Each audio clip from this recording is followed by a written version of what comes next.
किसी नताशा की गुमशुदगी की फाइल है। कामिनी। Yes sir. नताशा के घर चलो। कौन नताशा सर? ये 6 महीने पहले गायब हुई थी, मेरी ज्वाइनिंग से पहले।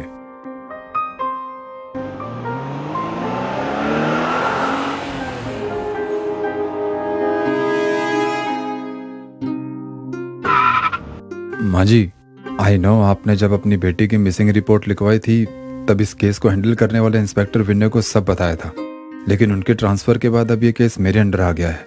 सो प्लीज, अगर आप बुरा ना माने तो मैं वही सब वापस जानना चाहता हूँ। इसमें बुरा मानने वाली कोई बात नहीं है इंस्पेक्टर। कोई मुझे 1000 बार भी वही रिपीट करने के लिए बोले तो भी मैं बोलूंगी। बस मुझे मेरी बेटी मिल जाए। नताशा पोल्क होल न्यूज में न्यूज रिपोर्टर का काम करती थी। 6 महीने पहले वो किसी काम से मुंबई से रायगढ़ गई थी। वहां से लौटते समय उसने बताया कि वो 1 घंटे में घर पहुंचने वाली है, लेकिन वो 1 घंटा आज तक पूरा नहीं हुआ।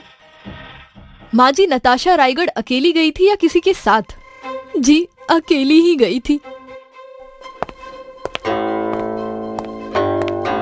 कामिनी, फाइल्स में देखो जरा, नताशा के कॉल्स डिटेल्स फाइल है कि नहीं? No sir, no call details. तो जल्दी से कॉल और उसकी आखिरी लोकेशन के डिटेल्स निकलवाओ।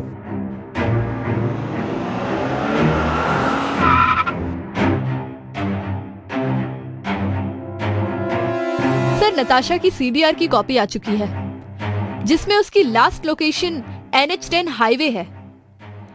और सर, 1 नंबर पर उसकी सबसे ज्यादा बात हुई है, जो नताशा के ऑफिस कलीग अयान का है।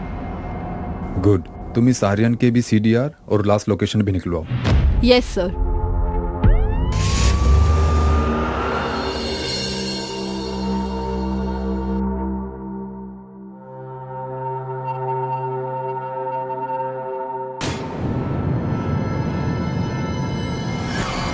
तुम्हारा ढाबा यहाँ कब से है? मैडम जी, ये तो हमारा पुश्तैनी ढाबा है। तकरीबन 70 साल से हम यहाँ हैं। पर बात क्या हो गई मैडम जी? 6 महीने पहले इसी जगह से ये लड़की गायब हुई है। तुम्हें कुछ पता है उसके बारे में? जी नहीं मैडम जी, 6 महीने पहले यहाँ हाईवे पर काम चल रहा था, जिसकी वजह से सभी दुकानें करीब 1 महीने तक बंद थी। इसलिए हमें इसके बारे में कोई जानकारी नहीं मैडम जी। कुछ पता चला? नहीं सर, किसी ने कुछ नहीं देखा। ये कैसे हो सकता है कामिनी? हाईवे 24 घंटे बिजी रहता है और किसी ने कुछ नहीं देखा। सर, हमें अभी पता चला है कि उस समय हाईवे पर बहुत काम चल रहा था, जिसकी वजह से यहाँ की सारी दुकानें बंद थीं। Are you sure?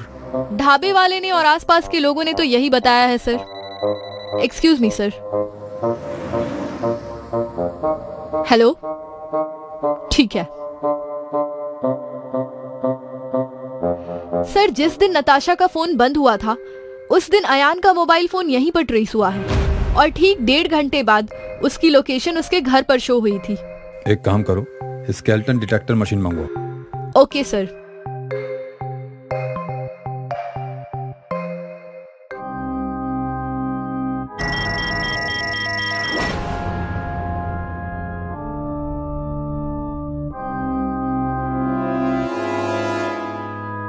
सर, यहाँ कुछ है। खुदाई करो।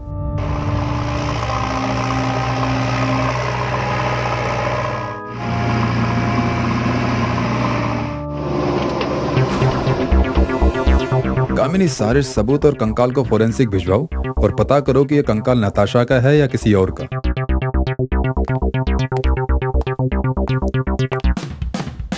सर, कंकाल नताशा का ही है। उसका DNA जानकी से मैच हो गया है। ये आर्यन के बारे में कुछ और पता चला? हम ट्राई कर रहे हैं सर, जल्द पता चल जाएगा।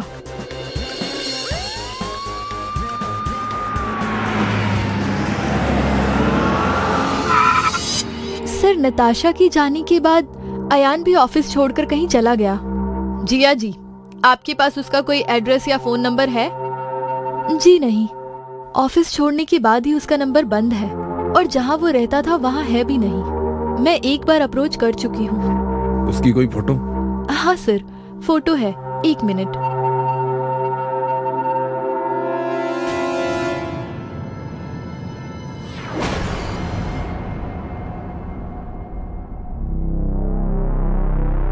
कामिनी ध्यान से देखो इन सारी फोटोज को। हर फोटो में एक चीज कॉमन है, आर्यन का पेन। इसका कैप देखो, ये बिल्कुल वैसी ही कैप है जैसे हमें कंकाल के पास से मिली है। जी हाँ जी, ये सारी फोटोज आप कामिनी को शेयर कर दीजिए। और कामिनी, तुम ये सारी फोटोज अपने खबरियों को सर्कुलेट कर दो। मुझे हर हाल में आर्यन चाहिए।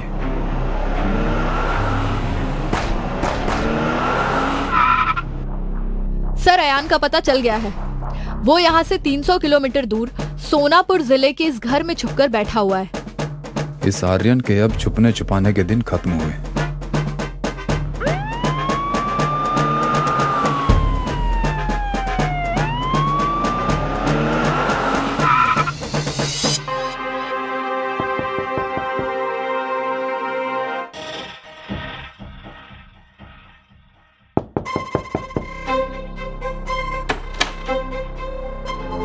जी कहिए। मैं इंस्पेक्टर राठौर।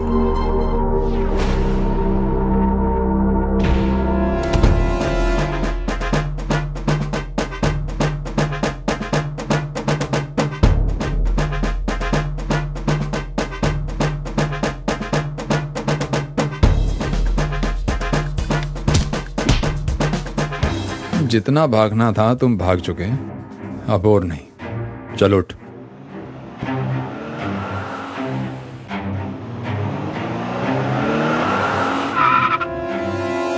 सर, मैंने कुछ नहीं किया। देखो आर्यन, अब झूठ बोलने का कोई फायदा नहीं। तुम्हारे खिलाफ हमारे पास पर्याप्त सबूत है।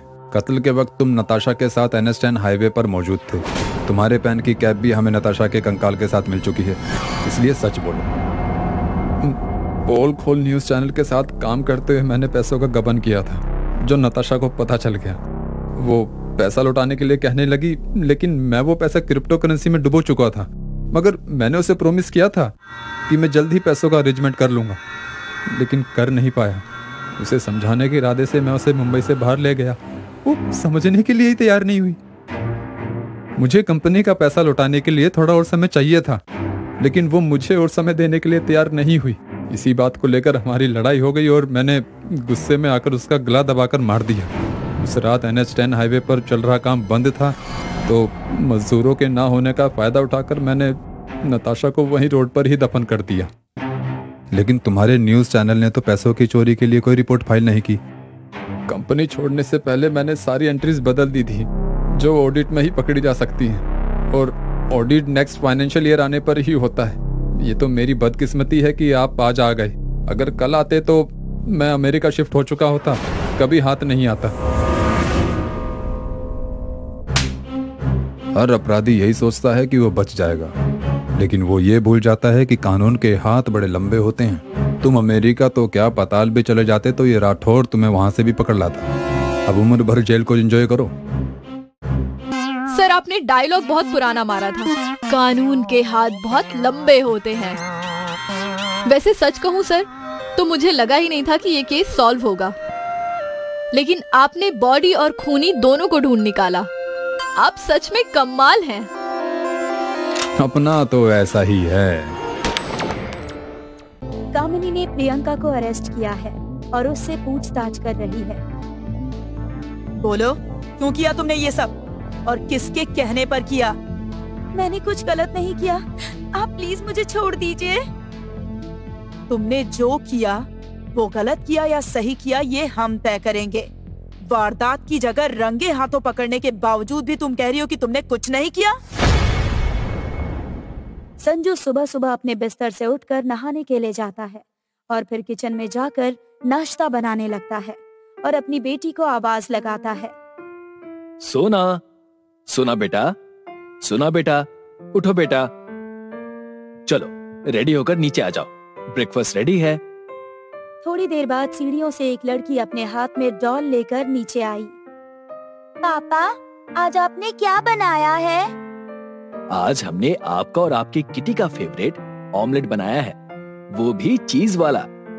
ओह, thank you so much papa, you are the world's best papa. ऐसा कहकर सोना ने अपने पापा को गले लगाया और बाद में दोनों ने ब्रेकफास्ट किया। फिर डॉक्टर संजू हॉस्पिटल जाने के लिए तैयार हुए। सोनू बेटा, मैं हॉस्पिटल जा रहा हूँ, तुम अपना ध्यान रखना, ठीक है? मैं बाहर से डोर लॉक कर दूंगा, ओके? ओके पापा। संजू घर लॉक करके हॉस्पिटल के लिए निकल गया। रास्ते में उसे एक पेशेंट का कॉल आया। हेलो, बोलो समीर। डॉक्टर, क्या आप आज फ्री हैं? मुझे अपने बेटे के लिए आपकी अपॉइंटमेंट चाहिए थी। समीर, पेशेंट्स के लिए मैं कभी भी बिजी नहीं रहता। ये मेरा काम नहीं, मेरी रिस्पॉन्सिबिलिटी है। मैं 15 मिनट में हॉस्पिटल आ जाऊंगा, तुम भी आ जाओ। थोड़ी देर में संजू हॉस्पिटल पहुंच गया। प्रियंका संजू के हॉस्पिटल की नर्स थी। संजू के आने से पहले ही वो उसकी कैबिन ठीक करके रखती और सारे पेशेंट्स की फाइल्स मैनेज करके रखती। संजू कैबिन में आकर, good morning doctor. Very good morning Priyanka. आज किस किस की अपॉइंटमेंट है? प्रियंका ने अपॉइंटमेंट लिस्ट संजू को दे दी। संजू लिस्ट चेक कर ही रहा था कि बाहर से डोर खटखटाने की आवाज आई। Yes, coming. समीर अंदर आया। सर प्लीज, आप इतने बड़े डॉक्टर हैं, आप कुछ तो कीजिए, मेरे बेटे को बचा लीजिए। संजू ने समीर के बेटे को अंदर बुलाया और उसे चेक किया। प्रियंका बंटी को बाहर ले आई। उसके बाद डॉक्टर संजू ने बताया कि बंटी की हालत दिन ब दिन खराब होती जा रही है। हमें फौरन उसकी सर्जरी करनी होगी और सर्जरी के लिए मिनिमम 2 लाख का खर्चा आएगा, लेकिन इसमें मैं अपनी फीस नहीं लूंगा। तुम सिर्फ 1.5 लाख का इंतजाम करो और मैं अपने कुछ चिल्ड्रन चैरिटी वाले दोस्तों को जानता हूँ, मैं उससे भी बात कर लूंगा। हो सकता है कि वो तुम्हारी कोई मदद कर सके। समीर ने संजू को थैंक यू कहा और वहाँ से निकल गया। संजू ने भी अपने बाकी के पेशेंट्स को देखा और फिर वहाँ से अपने घर चला गया। घर जाते ही वो अपनी बेटी के पास गया और उसने उसे चॉकलेट दी। फिर वो फ्रेश होने चला गया। अगले दिन फिर वो अपनी बेटी से मिलकर हॉस्पिटल के लिए निकल गया। संजू सभी चैरिटी वाले से बात कर रहा था बंटी के ऑपरेशन की हेल्प के लिए। जब वो बात कर रहा था तब प्रियंका संजू को अजीब सी नजरों से देख रही थी, जैसे कि उसके दिमाग में कुछ और ही चल रहा हो। संजू कॉल पे समीर से बात कर रहा था। हेलो समीर, क्या तुम अभी मेरे हॉस्पिटल आ सकते हो? ओके सर, मैं अभी आता हूँ। समीर जल्दी से हॉस्पिटल आ गया। संजू ने समीर को बताया कि बंटी के ऑपरेशन के लिए चैरिटी से 1 लाख की मदद मिली है। ये बात सुनकर समीर बहुत खुश हुआ और संजू को थैंक्स बोलने लगा। समीर अपने घर गया और खुशी से अपने बच्चे को गले लगा लिया। अगले दिन समीर बंटी को लेकर हॉस्पिटल गया। संजू ने उसे चेक किया। प्रियंका को बंटी को दूसरे रूम में ले जाने के लिए कहा। प्रियंका उसे अपने साथ ले गई। थोड़ी देर बाद संजू बंटी के पास गया, लेकिन बंटी बहुत घबराया हुआ था। जैसे ही संजू बंटी के पास गया, बंटी वहाँ से भाग गया और समीर के पास गया। वो घबराता हुआ समीर से बोला, पापा मुझे घर जाना है, मुझे घर जाना है पापा, प्लीज प्लीज चलो यहाँ से। बंटी का ये अजीब सा बर्ताव देखकर संजू और समीर हैरान रह गए। घर जाने के बाद समीर ने बंटी से बात करने की कोशिश की, लेकिन बंटी ने कुछ नहीं कहा। वो सिर्फ एक ही बात बोलता रहा कि उसे वहाँ नहीं जाना है। शाम को जब संजू वापस घर गया तो उसकी बेटी सोनू सो चुकी थी। संजू ने लाइट्स ऑफ की और वो भी सोने के लिए चला गया। सुबह सोनू संजू के साथ हॉस्पिटल जाने के लिए जिद करने लगी। संजू ने उसे समझाने की बहुत कोशिश की, लेकिन वो नहीं मानी। ओके, मैं तुम्हें अपने साथ लेकर चलता हूँ, लेकिन तुम वहाँ पर किसी से बात नहीं करोगी और ना ही किसी को उसके काम में डिस्टर्ब करोगी। ओके पापा। संजू अपनी बेटी के साथ हॉस्पिटल गया। कैबिन में जाने के बाद सोनू साइड के सोफे पर आराम से बैठी थी। फिर वहाँ पर समीर आया। उसने बंटी के अजीब से बिहेवियर के बारे में संजू को बताया। तुम टेंशन मत लो, मुझे लगता है शायद बंटी सर्जरी के नाम से डर गया होगा। मैं बात करता हूँ उससे। समीर और संजू ने बंटी को समझाया। तभी वहाँ पर सिस्टर प्रियंका आ गई। उसे देख बंटी फिर से डर गया। बंटी का ये बिहेवियर संजू और समीर को हैरान कर देने वाला था। शाम को संजू अपनी बेटी के साथ घर लौटा। 3 दिन बाद बंटी के सर्जरी की डेट थी। संजू बंटी को लेकर हॉस्पिटल पहुंचा। बंटी को ऑपरेशन थिएटर में ले जाया गया और बेड पर सुलाया गया। थोड़ी देर बाद जब संजू ऑपरेशन थिएटर में गया तो वहाँ बंटी नहीं था। समीर, संजू और हॉस्पिटल के स्टाफ ने बंटी को ढूंढने की बहुत कोशिश की। एक स्टाफ ने बताया कि एक नर्स जिसने अपना मुंह ढका हुआ था, वो एक बच्चे को लेकर हॉस्पिटल के पीछे वाली साइड पर गई है। समीर ने फौरन पुलिस को फोन किया। हेलो, इंस्पेक्टर राठौर सर, मैं समीर बात कर रहा हूँ। आप प्लीज सहारा के चिल्ड्रन स्पेशलिस्ट सिटी हॉस्पिटल आ सकते हैं? एक नर्स मेरे बच्चे को भगा कर ले गई है। हम 5 मिनट में वहाँ आ रहे हैं। प्रियंका संजू को लेकर भाग ही रही थी कि सामने से कामिनी और इंस्पेक्टर राठौड़ वहाँ आ गए और उन्होंने प्रियंका को रंगे हाथों पकड़ लिया। कामिनी, ये ऐसे नहीं बताएंगे। इनके पतिदेव को भी पुलिस स्टेशन में लाते हैं। क्या पता वो भी इस क्राइम में इनके साथ हों। ये बात सुनकर प्रियंका के पैरों तले जमीन खिसक गई। प्रियंका ने बताया कि मेरे पति का इसमें कोई हाथ नहीं है, उसने ये सब कुछ अकेले किया है। मैंने बंटी को किडनैप जरूर किया था सर, लेकिन उसके साथ कुछ गलत करने के लिए नहीं, बल्कि उसे बचाने के लिए। मतलब? इंस्पेक्टर राठौड़ संजू को गिरफ्तार करके पुलिस स्टेशन ले आए। वाह, मानना पड़ेगा आपको डॉक्टर संजू। क्या मैनेजमेंट है आपकी। सारी चीजें इतनी अच्छी तरीके से संभाली कि किसी को शक ही नहीं हुआ कि जिस इंसान को लोग देवता मानते हैं वो एक राक्षस भी हो सकता है। संजू एक साइको की तरह बिहेव कर रहा था। मैंने क्या किया है सर? मैं तो बस अच्छे बच्चों पर एक्सपेरिमेंट करता हूँ। अच्छा डॉक्टर बनने के लिए प्रैक्टिस तो करनी पड़ती है ना सर। प्रियंका ने बताया कि डॉक्टर संजू की दिमागी हालत ठीक नहीं थी। वो भले ही एक डॉक्टर है, लेकिन वो एक साइको भी है। वो अच्छा डॉक्टर बनने के चक्कर में खुद ही केमिकल की दवाई बनाते हैं और उसका एक्सपेरिमेंट बच्चों पर करते हैं। इसमें कई बच्चों की जान चली गई है। प्रियंका के बेटे का इलाज भी उसी हॉस्पिटल में चल रहा था। डॉक्टर संजू ने उसे अपने एक्सपेरिमेंट का शिकार बनाया और उसकी मौत हो गई। बंटी के साथ भी वो वही करने वाला था, इसीलिए वो बंटी को लेकर भाग गई थी। तुम अपने एक्सपेरिमेंट में इतने अंधे हो गए थे कि तुमने अपनी बेटी को भी नहीं छोड़ा। वो भी तुम्हारे एक्सपेरिमेंट के दौरान मर गई बेचारी। डॉक्टर पागल की तरह बिहेव करते हुए। नहीं, मेरी बेटी जिंदा है, जिंदा है मेरी बेटी। वो कहीं नहीं गई है मुझे छोड़कर। वो हमेशा मेरे पास ही रहती है।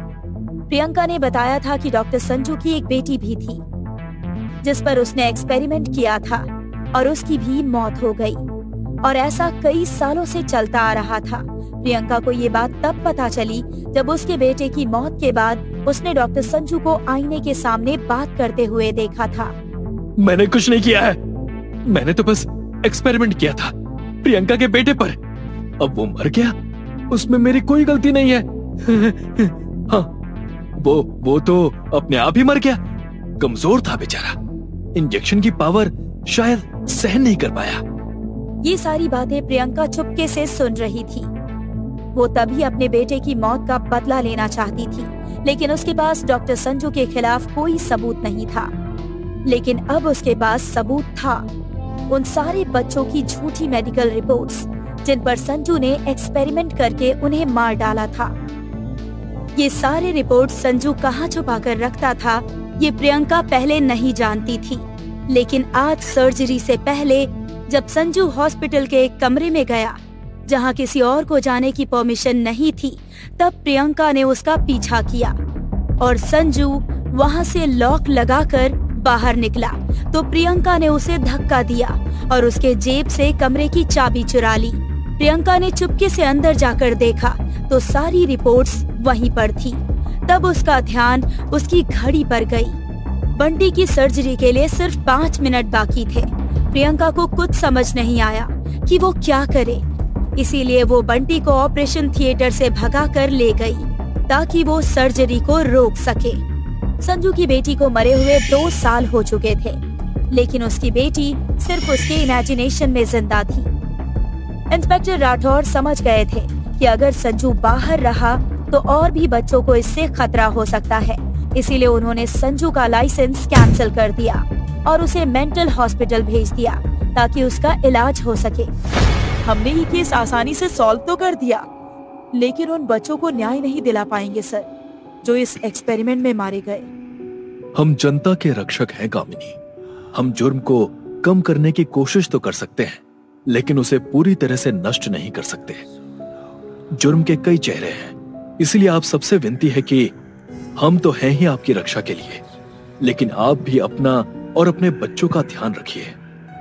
वाह सर, क्या बात कही है आपने, आपका तो जवाब नहीं। अपना तो ऐसा ही है कामिनी। इंस्पेक्टर राठौर और कामिनी दोनों पुलिस स्टेशन में किसी केस पर डिस्कस कर रहे थे। तभी अचानक पुलिस स्टेशन का फोन बजने लगा।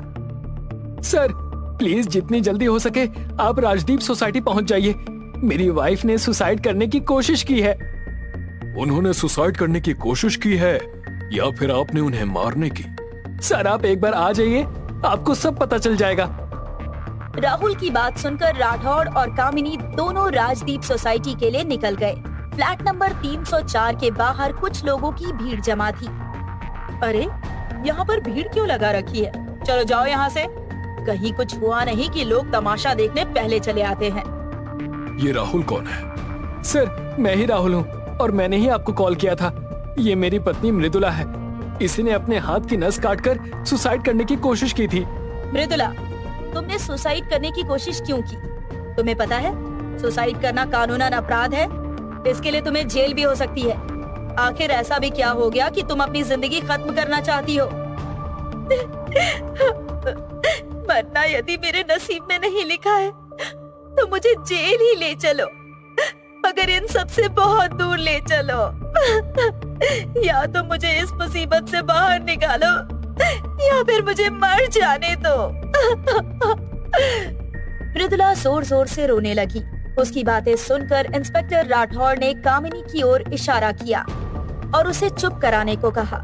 कामिनी उसे चुप करा ही रही थी कि उसके हाथ में रखा फोन बजने लगा। जैसे ही वो फोन बजा, वो डर कर राहुल की ओर देख रही थी। अननोन नंबर से फोन है, फोन उठाइए। किसका है? नहीं, मुझे फोन नहीं उठाना। जो कोई भी आपको फोन लगा रहा है परेशान होगा, बात कर लीजिए। कामिनी के कहने पर राहुल ने फोन उठाया और उसे स्पीकर पर डाल दिया। अरे जाने मन, कहीं बिजी हो क्या जो मेरा फोन नहीं उठा रही हो? सच में मजा ही आ गया तुम्हारी तस्वीर देखकर। जब तुम सामने आ जाओगी तो कितना मजा आएगा। अब ज्यादा भाव मत खाओ, जल्दी से बताओ कि कहाँ मिल रही हो, होटल में या घर में? कौन हो तुम और ये क्या तरीका है किसी औरत से बात करने का? कौन बोल रहा है? मैंने मृदुला को फोन लगाया है, जो प्यारी प्यारी बातें कर दिल बहलाती है। देखिए आप जो कोई भी बोल रहे हैं ये रॉन्ग नंबर है। मृदुला ऐसा कोई काम नहीं करती है। अपन को मत सिखा बेड़ू, अपन ने फेसबुक पर इसकी आईडी देखी है, मस्त माल है। देख बेड़ू, पैसे का टेंशन मत ले, तो सिर्फ माल का दाम बोल, रोकड़ा तेरे को काम से पहले मिल जाएगा। फोन लगाने वाले की बातें सुनकर राहुल ने गुस्से में फोन कट कर दिया और इंस्पेक्टर की ओर देखकर बोला, सर देखा आपने ये किस तरह की बातें कर रहा है? सुबह से इस तरह के 10 फोन आ चुके हैं। राहुल मृदुला के पास जाता है और उसे दिलासा देते हुए कहता है, तुम घबराओ नहीं मृदुला, हम जल्द ही उस हैकर को पकड़ लेंगे। मैं हूं ना तुम्हारे साथ। देखिए ये तो आपके साथ साइबर क्राइम हुआ है। सबसे पहले तो मैं साइबर डिपार्टमेंट को इतला करके ये आईडी डिलीट करवाता हूँ, उसके बाद सोचेंगे कि क्या करना है। मगर सर, साइबर क्राइम तो लोगों को ठगी करने के लिए होता है। इस तरह से किसी की अश्लील फोटो अपलोड करने से किसी को क्या ही हासिल होगा? या फिर तो वो उस फोटो से मृदुला को ब्लैकमेल करते, पर किसी ने भी ब्लैकमेलिंग के लिए कॉल नहीं किया। इसका मतलब है कि कोई तो है जो मृदुला को जानबूझकर बदनाम करना चाहता है, पर कौन? बात तो तुम्हारी सही है मृदुला। क्या ये फोटो अपलोड करने से पहले तुम्हारे पास कोई कॉल आया था? नहीं सर, और मैं तो ऐसे किसी इंसान को जानती भी नहीं हूँ जो इस तरह का काम करे। सर आपको क्या लगता है इसके पीछे किसका हाथ है? वो तो हम पता कर ही लेंगे मिस्टर राहुल। मृदुला जी की जो आईडी हैक हुई थी वो हमने डिलीट कर दी है। अब यदि आपके पास कोई फोन आए तो हमें बता दीजिएगा।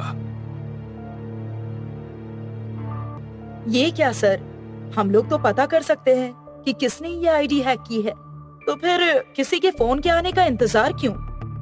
कामिनी जी, पता चल गया। मृदुला जी की आईडी हैक करने वाला और कोई नहीं बल्कि खुद राहुल है। सर, ये आप क्या कह रहे हैं? मृदुला का खुद का पति उसकी आईडी हैक करके इस तरह की फोटोज डाल रहा है? हाँ, गुनाह करने वाला कितना ही शातिर क्यों ना हो, कहीं ना कहीं अपने पीछे अपने गुनाहों के सबूत छोड़ देता है। कुछ ऐसे ही गलती राहुल से हो गई और उसने अपने फोन से ही अपनी वाइफ की आईडी हैक कर दी। सर, आप कमाल करते हैं। आपको जब पता है कि राहुल ने ही ये किया है, तो फिर आपने उसे गिरफ्तार करने के बजाय ऐसे ही क्यों छोड़ दिया? अभी हमारे पास साइबर क्राइम एक्सपर्ट की रिपोर्ट के अलावा उसके खिलाफ कोई सबूत नहीं है। यदि अभी हम उससे कोई पूछताछ करते तो वो साफ मना कर देता। पहले हमें उसके खिलाफ और सबूत ढूंढने होंगे, तभी हमारा काम आसान हो सकता है। सर, आप तो कमाल हो। कैसे ये सब कर सकते हो आप? अपना तो ऐसा ही है कामिनी। अपने एक आदमी को बोलकर राहुल पर नजर रखने के लिए कहो। कोई भी सबूत हाथ लगे तो मुझे तुरंत इन्फॉर्म करना। इंस्पेक्टर के जाने के बाद राहुल के फोन पर किसी का फोन आया। वो मृदुला को कमरे में लिटाकर बालकनी में आकर उससे बातें करने लगा। क्या हुआ? इस समय क्यों फोन लगाया? कितनी बार कहा है तुमसे कि जब सही समय होगा तो मैं खुद तुमसे बात कर लूंगा। राहुल, पिछले 1 महीने से मैं तुम्हारी बातें सुन रही हूँ, मगर अब पानी सर से ऊपर जा रहा है। अगर आज शाम तक तुम मुझसे नहीं मिले ना, तो मैं तुम्हारे घर आ जाऊंगी और तुम्हारी बीवी के सामने तुम्हारा भांडा फोड़ कर रख दूंगी। बात करते हुए उस लड़की ने फोन रख दिया। राहुल उस लड़की के बारे में सोचने लगा। मेरा तो बना बनाया खेल खराब हो गया। मैंने सोचा था कि मृदुला को इतना बदनाम कर दूंगा कि वो सुसाइड कर लेगी और मेरा रास्ता साफ हो जाएगा, मगर वो तो जिंदा बच गई। कोई और रास्ता सोचना होगा ताकि सांप भी मर जाए और लाठी भी ना टूटे। इंस्पेक्टर राठौर ने राहुल के मोबाइल को ट्रेस किया था। इंस्पेक्टर राठौर ने उस लड़की और राहुल की पूरी बातें सुन ली थी। कामिनी जी, तुरंत अपने साथ एक हवलदार को लेकर जाइए और उस लड़की को यहाँ लेकर आइए ताकि राहुल का सच सबके सामने आ जाए। कामिनी तुरंत एक हवलदार के साथ गई और राहुल के नंबर पर आए हुए फोन के लोकेशन को ट्रेस करके तुरंत उस लड़की को लेकर पुलिस स्टेशन आ गई। इंस्पेक्टर राठौड़ और कामिनी ने उस लड़की से बहुत पूछताछ की, मगर वो लड़की किसी भी बात का जवाब देने को तैयार ही नहीं थी। देखो, मिसेस मृदुला के केस में राहुल तो गुनहगार है ही और उसे सजा जरूर मिलेगी, मगर तुमने अगर अभी पुलिस का साथ नहीं दिया तो समझ लेना कि राहुल के साथ साथ तुम भी हवालात में होगी। मेरा ना तो उस राहुल से कोई लेना देना है और ना ही मृदुला से। आप मुझे जाने दीजिए। अगर लेना देना नहीं है तो राहुल के किस भांडे को फोड़ने की बात कर रही थी? सीधे सीधे सब कुछ बता दो, वरना हमें उगलवाना आता है। इंस्पेक्टर राठौर और कामिनी की बातों से डरकर उस लड़की ने सारी सच्चाई उन लोगों को बता दी। उसकी बातें सुनकर इंस्पेक्टर राठौर हैरान थे। उन्होंने तुरंत हवलदार से गाड़ी निकालकर राहुल के घर पहुंचने के लिए कहा। उन लोगों ने जाकर दरवाजे की घंटी बजाई तो गेट राहुल ने खोला था। इंस्पेक्टर को अपने सामने देखकर राहुल थोड़ा सा घबरा गया, फिर खुद को संभालते हुए बोला, अरे आप लोग यहाँ? क्या पता चला कि किसने मृदुला की आईडी को हैक किया था? पता भी चल गया और हम उसे गिरफ्तार करने आए हैं। गिरफ्तार करना है, मगर किसे? यहाँ तो कोई नहीं है। उन लोगों की बातें सुनकर मृदुला बाहर आ गई और बोली, लगता है सर आप गलत जगह पर आ गए हो। यहाँ पर मेरा गुनहगार कोई नहीं है। वो तो आपको अभी पता चल जाएगा। तो मिस्टर राहुल, सारी सच्चाई आप बता रहे हैं या फिर मैं बताऊं? सच्चाई? कैसी सच्चाई? तभी इंस्पेक्टर राठौर उस लड़की को सामने लेकर आए जिसे गिरफ्तार किया था। अपनी पहली बीवी को सामने देखकर राहुल के पैरों तले जमीन खिसक गई। अभी भी कुछ याद आया कि नहीं मिस्टर राहुल? या हम बताएं? सच्चाई ये है कि तुम पहले से ही शादीशुदा हो और गले तक कर्ज में डूबे हुए हो।